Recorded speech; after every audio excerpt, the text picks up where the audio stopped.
Hai gengs, apa kabar? Senang sekali berjumpa dengan geng semua. Salam kenal dan salam sukses dari BCNQ. Mari tetap menjaga semangat kita masing-masing, tetap pantang menyerah, dan selalu berpikir positif atas apapun yang sedang terjadi di seputar kita. Gengs, vlog kali ini pembahasannya berjudul Curious. Why? Gengs, masih ingat nggak gengs dengan tampilan dua segitiga ini? Bagi gengs yang baru bergabung dengan kami, sebagaimana diketahui bahwa BCNQ akan menampilkan vlog berseri. Oleh karena itu, bagi gengs yang baru bergabung, kami sarankan untuk mengikuti vlog-vlog seri sebelumnya agar bisa lebih memahami tampilan dua segitiga ini. Tampilan dua segitiga ini adalah tampilan intrapersonal skill, komponen intrapersonal skill yang harus kita kelola, di mana di segitiga dalamnya ada 6 komponen. Di vlog-vlog sebelumnya, kita sudah membahas komponen yang pertama dari intrapersonal skill adalah, are you really potential person? Kita potensial apa enggak?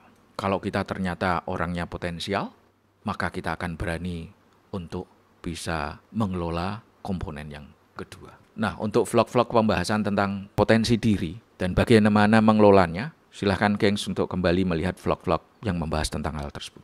Komponen kedua adalah apakah kita memiliki goal yang menantang. Di saat kita merasa potensial, sayang sekali kita tidak berani menetapkan sasaran yang menantang buat diri kita. Apa itu sasaran menantang? Apa tantangannya saat kita menetapkan sasaran menantang? Silahkan bagi gengs yang baru bergabung untuk mencermati vlog-vlog kami sebelumnya. Nah, sekarang adalah saatnya membahas komponen yang ketiga, yakni are you curious person? Apakah kita ini memiliki keingintahuan yang besar? Atau bahasa gaulnya adalah apakah di antara kita memiliki kekepoan yang besar? Kita pengen sukses, kita pengen mendambakan untuk bisa mencapai kinerja tertentu, apalagi sasaran kinerja yang diinginkannya adalah sangat menantang. Atau kita ingin mencapai gambaran masa depan yang menantang, sasaran gambaran masa depan yang menantang buat diri kita masing-masing. Tapi kalau kita tidak memiliki kekepoan yang tinggi, maka amat sulit untuk bisa mencapai sasaran yang menantang tersebut. Gengs, kita ini hidup di dunia ini dari waktu ke waktu semakin maju. Kemajuan ini karena didasari oleh rasa kekepoan. Kita bisa menikmati smartphone karena ini kekepoan dari mereka-mereka bagaimana mengembangkan komputasi, telekomunikasi, dan lain sebagainya. Hingga sampai ke artificial intelligence. Ini karena kekepoan manusia. Nah, kenapa kita harus kepo? Karena kepo ini memberikan banyak manfaat buat kita. Kekepoan yang tinggi akan meningkatkan minat pencarian jalan alternatif di tengah banyaknya jalan buntu yang kita hadapi. Kalau seseorang tidak memiliki kekepoan yang tinggi saat menghadapi jalan buntu, sudah langsung menyerah. Pada saat kita memiliki kekepoan yang tinggi, menghadapi jalan buntu itu lebih enak. Kenapa kok bisa gagal? Apa kira-kira yang salah pendekatannya? Apa yang salah dengan prakteknya? Apa yang salah dengan pikiran kita, jalan pikiran kita? Nah, pada saat kita menghadapi jalan buntu, kita itu dengan kekepoan yang ada, itu tidak mudah menjadi patah semangat. Kita akan antusias mencari jalan alternatif. Ini manfaat dari sebuah kekepoan. Gengs, sisi yang lainnya adalah kalau kita memiliki kekepoan yang tinggi, kita itu nggak mudah terjebak dalam status quo. Kita itu sangat mudah mempertanyakan pendekatan-pendekatan yang ada. Kita tidak mudah untuk terlimitasi dengan apa-apa yang ada di sekitar kita. Kalau kita memiliki kekepoan yang tinggi, kita tidak mudah membebek terhadap segala norma yang ada. Akhirnya apa yang terjadi? Akhirnya yang terjadi adalah karena kita mempertanyakan, maka kita mencari alternatif jawaban. Disitulah muncul produk-produk baru, pendekatan-pendekatan baru dan lain sebagainya. Nah, pendekatan baru, produk baru, servis baru itu semua itu berasal dari kekepoan kita. Karena kita dengan kekepoannya mempertanyakan, kenapa harus servisnya seperti ini? Kenapa produknya harus seperti ini? Kenapa nggak seperti ini? Nah, itu adalah manfaat dari sebuah kekepoan gitu. Manfaat kekepoan yang lain adalah mempermudah kita untuk berpikir dan berperilaku positif manakala menghadapi ketidakpastian. Misalkan seperti di zaman krisis, geng, apapun penyebabnya, apakah itu karena krisis pandemi, apakah itu krisis yang ditimbulkan oleh musibah, krisis yang ditimbulkan oleh adanya ekonomi dan lain sebagainya, politik dan lain sebagainya. Kita itu bisa selalu berpikir positif karena adanya kekepoan yang ada di diri kita. Kalau seandainya zaman krisis, segmen pasar saya ini targetnya berubah apa enggak? Apakah segmen pasar lama saya ini mengalami dampak negatif dengan krisis yang ada? Kalau mereka mengalami dampak negatif, maka tidak mungkin lagi mereka berkontribusi terhadap revenue saya. Maka saya harus mencari segmen pasar yang lain. Nah, segmen pasar lain yang mana yang sedang tumbuh di saat krisis? Ini karena selalu berpikir positif. Pendekatan saya yang lama tidak bakalan efektif di saat situasi pasar yang berubah. Nah, kekepuan yang tinggi akan mempermudah seseorang berpikir positif dan berperilaku positif. Bukan sebaliknya, berpikir negatif. Waduh, ini masa krisis. Masa krisis seperti segmen pasar saya terpengaruh, revenue saya terpengaruh.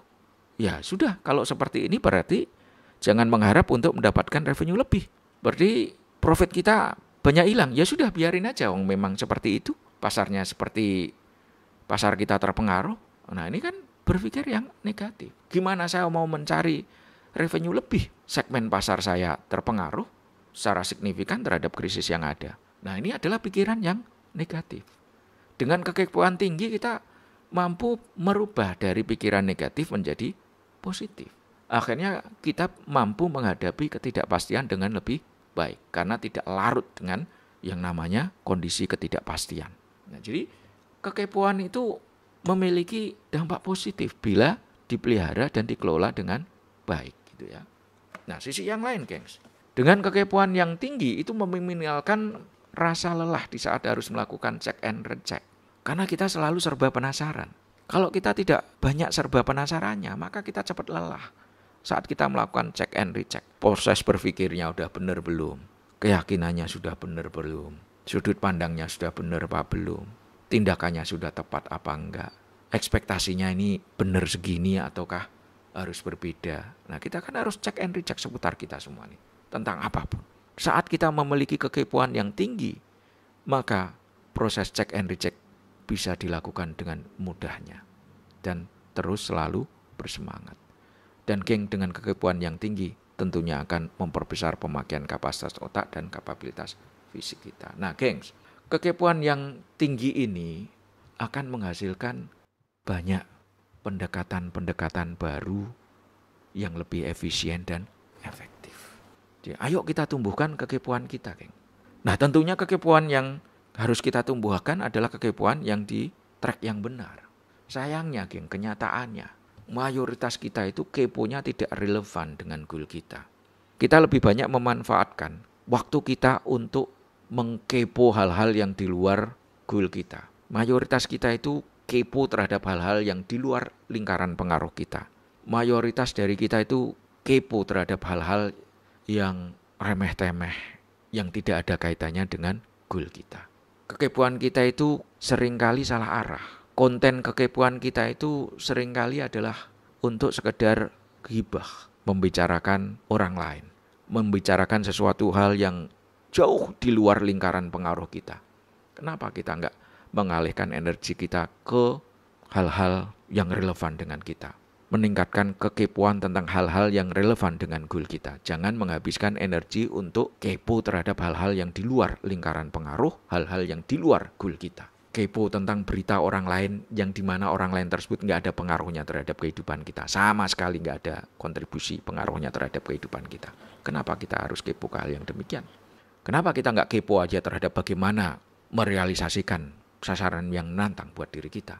Knowledge apa yang diperlukan, skill apa yang diperlukan supaya sasaran yang menantang dari diri kita itu bisa terwujud. Kenapa kita harus kepo terhadap hal-hal yang di luar sasaran menantang kita? Sayang, gengs. Kalau tiap hari kita mencari informasi berita tentang orang lain yang dimana orang lain tersebut sama sekali nggak ada urusannya dengan kita, nggak mempengaruhi kita sama sekali, tapi waktu kita habis di sana. Nah, itu namanya kekepoan yang salah alamat. Mari, gengs, kita mengembalikan kepo kita ke jalur yang benar, yakni kepo tentang bagaimana bisa meningkatkan upaya kita mencapai sasaran menantang kita. Nah, itu yang harus kita fokuskan, geng. Kita punya banyak energi yang berlimpah, tapi sayangnya energi yang berlimpah itu salah arah karena kepo kita yang salah arah. Oke, geng, sekian dulu.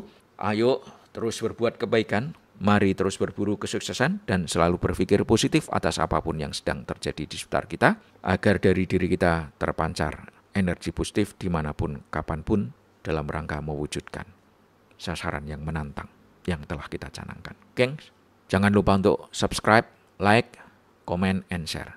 Terima kasih. Sampai ketemu di seri vlog berikutnya.